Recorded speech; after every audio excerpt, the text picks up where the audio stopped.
umva nkubwire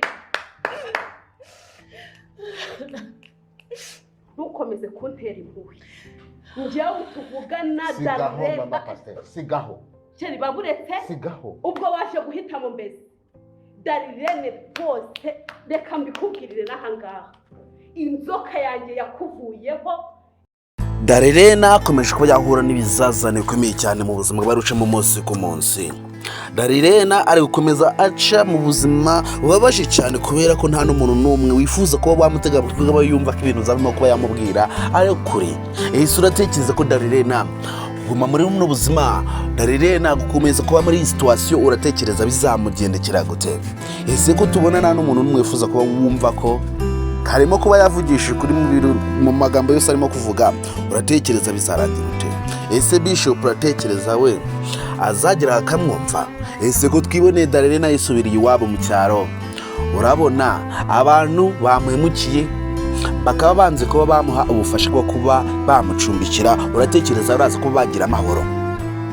N'ubundi turazi ko nta mahoro y'umunyamujyaha, turabizi ko byanga byakunda Darlene ndetse n'umugore wa Bishop turabizi ko bafite ikibazo gikomeye cyane cyo kuba bari kwicira urubanza ku kintu cyatumye birukana Darlene. Ese urabona ubuzima barimo, urabona kuba Darlene yarafashe ibye byose, Darlene yarafashe ubuzima bwe bwose akemera kuba yabafasha we ubwe, akemera kuba yabahindura ubuzima, ariko hanyuma na nyuma umunota tugezemo, isaha turimo, umunsi turimo, bakaba bemeye kuba bamutera umugongo, bakirengagiza inteza yabagiriye, bakirengagiza ibikorwa byiza yagiye bakorera umunsi ku munsi, ubwo bakaba bagiye kuba bakabamuhemukiye ku rwego hejuru. Uratekereza umunsi Darlene noneho we azongera kuba yisubiza imbaraga? Uratekereza Darlene umunsi azongera kuba yagarura agatima akiyumvisha agatuza akagaruka mu buzima? Uratekereza ko bazamucikira hehe?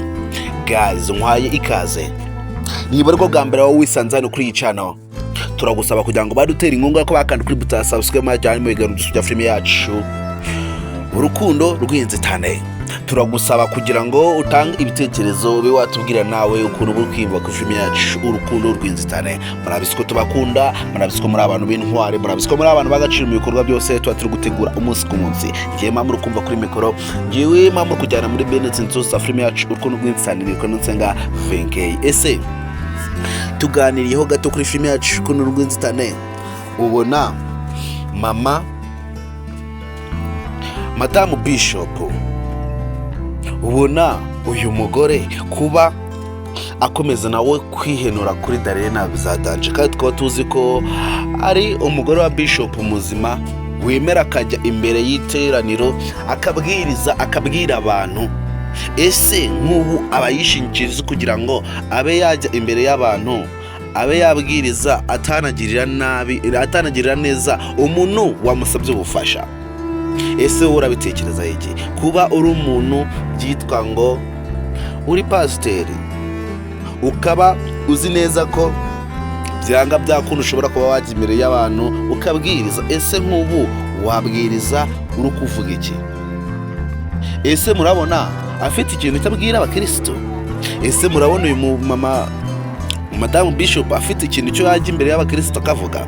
Guys, turabizi ko muri isi abantu tubaho kwishushanya, turabizi ko twese muri iyi si ubuzima bwacu ahantu bugeze, twese tugaragaza uruhande rwacu rwiza gusa, ariko byagera ahandi hantu tukaba amashitani. Ese byakabaye ngombwa kugira ngo tube twahemukira abantu hanyuma yaho tugende twiyorobeke ku bandi ngo turi kubagirira neza?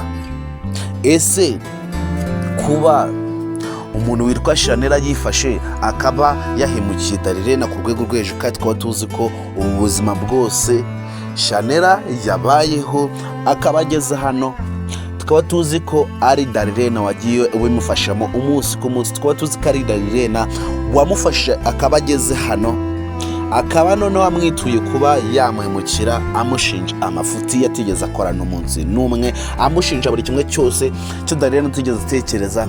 Ese ari wowe ukisanga muri situation Darlene arimo, wakora iki? ese urabona buno ubuzima Darlene akomeje kuba yacamo buzamworohera? ese ko tubona none situwasiyo akomeje kuba yajyamo ikomeje kuba yamubera ikigaragazo ukomeye cyane utekereza biraza kuba bizarangira ute?